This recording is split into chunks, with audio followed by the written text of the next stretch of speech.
sales cures all. Has anybody ever seen a company survive over the long term without sales? It's tough, isn't it? Now, there's been companies that have been sold. There's been companies that have been built, particularly in this day, there's been apps that have built user bases. But all those, at some point, even if they get sold, somebody's looking to integrate them into a sales environment at some level. So sales are the lifeblood of any company. And if you're growing and you're not using sales as your metric for growth, then you might want to reconsider what you're doing and how you're doing it. So, what are you doing for sales? How are you creating sales? How are you putting yourself in the position of your customers to close sales? What are you doing there? In my mind, the one thing we all have the ability to control in our lives, as crazy as they may seem as an entrepreneur, is your effort. I know we all think we work 24/7.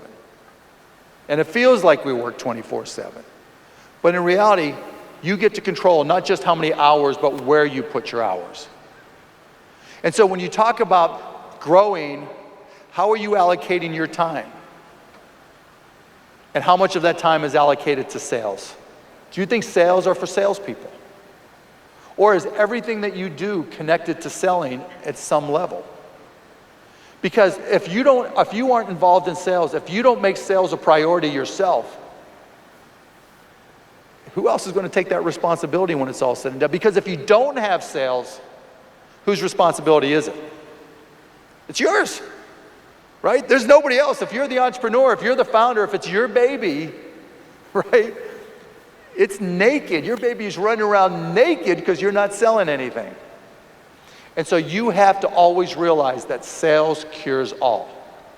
And no matter what you do, no matter what you put in that business plan if you're writing one, no matter what you're pitching to an investor, no matter what you're saying to a customer, sales cures all. You have to have a focus on sales or there's just no way to grow.